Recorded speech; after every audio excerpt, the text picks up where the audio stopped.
They say old houses remember things. They creak not because of the wind, but because they're tired of keeping secrets. My name's Michael Reed, and 3 months ago, I bought a house in a small Colorado town called Ashbourne Valley. A quiet little place tucked between the hills. Population barely 500. The kind of town where everyone knows everyone else's name. I'd been working in Denver for years, saving up to escape city life, to get something real. When I saw the listing, it felt like fate. An old Victorian house for half the expected price. 2 floors, wraparound porch, huge backyard. Needs some cosmetic work, the ad said. I didn't care. I wanted it to be mine. The day I arrived, the air felt thick, heavy with the smell of wood polish and rain. The place looked better in person, though old. Dusty floors, tall ceilings, and wallpaper in every room faded to the color of old tea. The real estate agent, a cheerful woman named Beth, mentioned the house had belonged to the Alcott family. They'd lived there for generations, but after the last one passed, it sat empty for years. Some folks say it's got character, she said with a wink. Others say it's got history. I laughed. I shouldn't have. The first week, I got used to the house's noises. The moan of the floorboards, the groan of the pipes, the way the windows rattled during storms. Nothing unusual. But then one night, as I was unpacking in the upstairs hallway, I noticed something odd about the wallpaper. It was different in one spot. A faint rectangle under the pattern, as if someone had pasted new paper over an old hole. When I pressed it, the wall felt hollow. Curious, I got a utility knife and started peeling the layer away. The wallpaper came off easily. Too easily. Underneath was another layer, and another, at least 6 layers deep, each a different color, different decade. At the bottom, there was writing on the plaster, scrawled in black ink. Messy, uneven letters. Don't look, I froze. For a second I thought it was some kind of prank. Maybe a renovation joke from the last owners. But then I noticed something else. A dark stain beneath the words, spreading from a thin crack in the plaster. It looked like rust, but it wasn't. The next day, I bought paint to cover it. But no matter how many coats I applied, the stain kept bleeding through. Each time, a little darker. I started researching the house. The Alcott family had lived there since the 1920s. The father, Henry Alcott, was a carpenter. His wife, Margaret, a schoolteacher. Their son David was 16 when he vanished one winter in 1979. The case went nowhere. No signs of a struggle, no witnesses. One morning, he just didn't wake up in his bed, because his bed was empty. After that, Margaret moved away. Henry stayed until his death. The obituary said natural causes, but the local records office told a different story. The coroner's report mentioned walls covered in scratches and something buried in the foundation. No one ever explained what.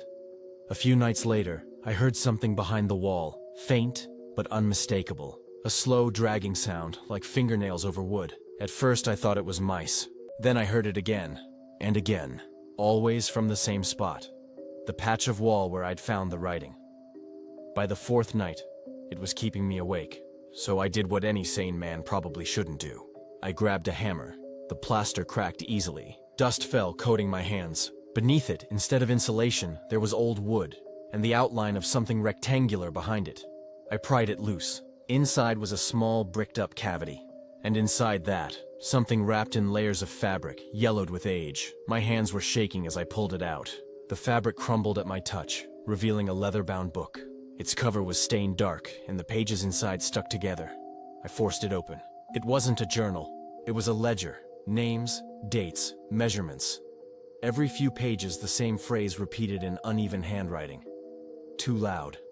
Had to quiet him. Now he's part of the house. I dropped the book. My stomach turned. It wasn't a diary. It was a record. Henry Alcott's record. The next morning, I called the sheriff's department. They sent 2 officers. They took the book, asked questions, wrote things down. Before they left, one of them, a young deputy, asked me, "You said you found this behind the wall in the upstairs hallway?" I nodded. "Funny," he said quietly. "That's where they found the scratches." For the next few days, the house was silent, almost peaceful. Then one night, I woke up to hammering, steady, rhythmic, coming from inside the walls. 3 beats, then silence. 3 beats again. I froze in bed, barely breathing. Then I heard a whisper. Faint, like wind through the vents. A man's voice, too loud. I moved out the next morning, left everything behind. The furniture, the tools, even my clothes. I couldn't stay another night in that house.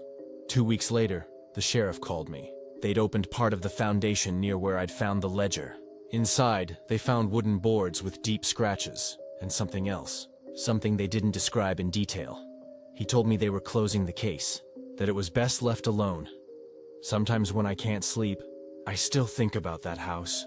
The peeling wallpaper, the smell of rain, the way the floors groaned like something breathing just below the surface. And every now and then, when the pipes in my apartment creak, I catch myself listening, waiting for that slow, patient hammering.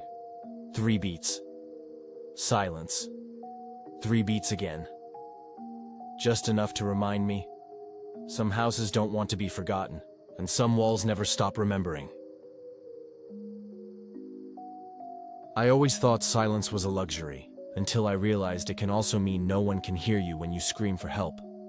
My name is Sam Harper, and about a year ago, I bought a small house in a quiet suburb called Oak Hill, just outside Portland. After the divorce, I wanted simplicity. No noisy neighbors, no arguments, no constant city hum. Just a home, my own. Quiet. And I found exactly that. A small, one-story house overlooking a wide field, a neat little lawn, and a huge window in the living room. The price was suspiciously low. The realtor said, the last owner moved away suddenly. Some buyers get spooked by old stories. I didn't ask what stories. The first few days were perfect.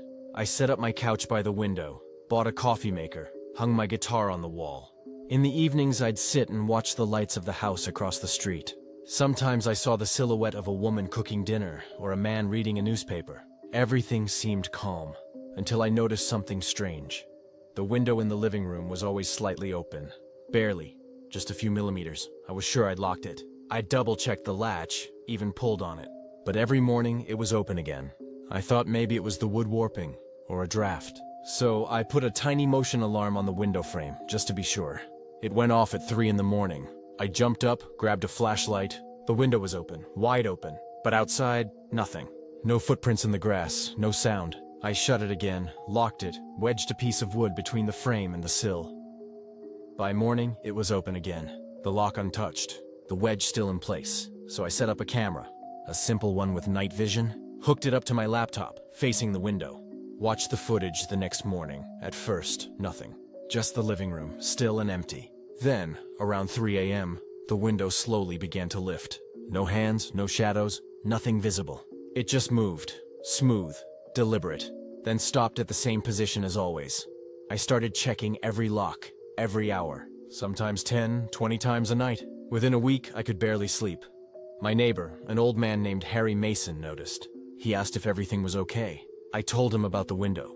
He was quiet for a moment, then said, "You know why that house was so cheap, don't you? Because it's old? Because the man who lived there before you used to watch people. Installed cameras. Not regular ones, hidden ones. Watched people? For what reason? He thought they were watching him." I brushed it off. Until one night I went up to the attic. Under a thick layer of dust, I found a small metal box with wires and an old monitor inside. On the back was a faded label, Security Vision, 2006. I plugged it in. The screen flickered to life, grainy black and white footage. But it wasn't my house on the screen. It was the neighbors. A fixed camera aimed directly into their living room window. The image shook a little, but I could see enough. The couch, a woman in a bathrobe walking past. When she reached up to close the blinds, I heard it. A soft click behind me. The sound came from my window. I yanked the plug out and shoved the box back under the insulation. Didn't sleep that night. Told myself it was just nerves, just coincidence, until morning, when I saw a handprint on the inside of the glass. Not mine, bigger, rougher. From the outside, I called the police. 2 officers came, checked the locks, the yard, the attic, found nothing. One of them wrote down my statement, then gave me a tired smile. "You've been through a divorce, right? Sometimes the mind just keeps running." He meant well, but I could see it in his eyes. He didn't believe a word. That night, around 2:50 a.m., I heard the click again. I didn't move, just sat in the dark gripping a flashlight. A shadow glided across the wall. A man, tall, thin, standing by the window, his head tilted slightly, watching. I froze. He didn't move. Didn't try to come in. Just stood there. Then slowly, he turned his head, and our eyes met. I switched on the light. Nothing. Outside, only footprints in the wet grass leading toward the fence. The police came again. This time they looked uneasy. One officer made a call, then pulled me aside. "Mr. Harper," he said, "you should know this. The previous owner of your house was named Harold Baker. He was arrested for spying on his neighbors. When they sold the property, all his cameras were confiscated. But he escaped custody a week later." I asked quietly, "Did they ever find him?" The officer's face hardened. "No. Since then, I've boarded up the window. I never open it, never even look at it. But sometimes, late at night, when the wind stops and the world goes still, I hear it again. That soft, familiar click. As if someone's out there, checking to see if it's time to come home." I never thought the smell of old paint could remind me of fear. Now it does.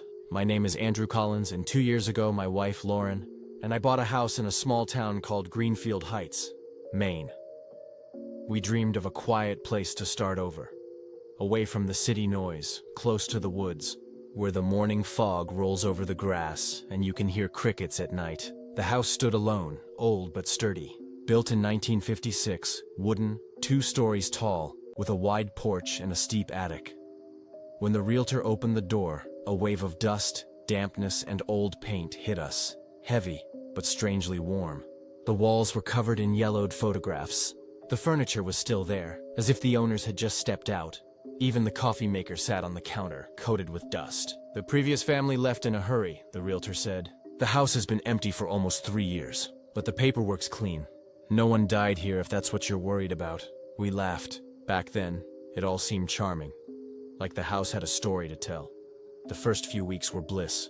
We tore down the old wallpaper, painted the walls, rearranged the furniture. Lauren chose soft, light colors, beige, cream, a touch of olive. I worked on the basement and attic. The house was coming alive. And then something happened, small at first, easy to ignore. One morning, walking down the hallway, I noticed a dark smudge on the wall, like a streak of charcoal. I figured it was just dirt, maybe left over from the kids of the previous owners. I wiped it off and it disappeared. The next day, it was back. Lower this time, and with lines, faint but deliberate. A childish figure, drawn with stick limbs and wide eyes. I called Lauren over. She frowned. "Did you draw that?" "Of course not. Maybe it's bleeding through from an old layer of paint." We painted over it again. You can guess what happened next. By the end of the week, there were more of them. They appeared in the child's bedroom we had just finished repainting. Little black sketches, circles like faces. One of them showed a house, crudely drawn, but unmistakably ours, only without windows. I took a picture and showed it to our neighbor, Walter Grace, an old man who lived across the street. He looked at the photo for a long time, then said, "The Walton kids used to draw like that. Never went outside much. Always stayed in the house. The Waltons? The family who lived there before you. Wife disappeared first, then the husband. People said they moved away. But the place has been empty ever since." I tried not to think about it, but the drawings kept coming back. Everywhere. On the stairs, in the kitchen, even under fresh paint. At night I'd hear faint scratching, like someone dragging chalk across plaster. Once, waking up around 3, I saw that the drawings had grown. Larger, darker, more detailed. I set up a camera, recorded overnight. When I checked the footage in the morning, nothing. Just blank walls. But in real life, the drawings were there. One morning, Lauren called me into the hallway. Her voice was trembling. On the wall, right across from our bedroom, was a new drawing. A floor plan. Childlike, crude, but eerily precise. Every room, every hallway. And one red mark, a cross, right beneath the master bedroom. "That's probably the basement," I said. "Or something under it," she whispered. The basement looked normal, until I pried up a floorboard in the far corner. Beneath it was a small hatch, nailed shut. The boards looked new. I had replaced them myself during the renovation. Under the hatch was darkness and the smell of mold. I lowered a flashlight. There was a brick cavity, and inside, a small wooden box, nailed shut.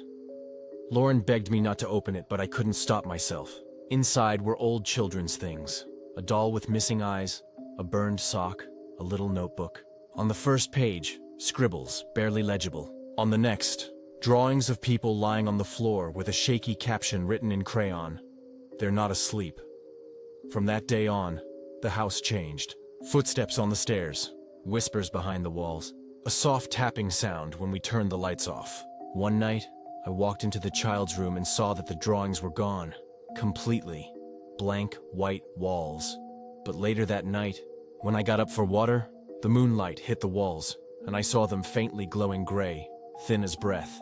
The drawings were everywhere now, covering the walls from floor to ceiling. And among them, new ones. A man standing in a doorway, and beneath it, the words, "Now he's with us." The next morning, I sold the house. No explanations, no goodbye. We moved to the city, an apartment with no basement, no creaking walls. But a few months later, while cleaning out my old tool case, I noticed something. On the inside of the lid, someone had traced lines through the dust. Simple ones. A roof, a square, a door, a drawing, a house, without windows.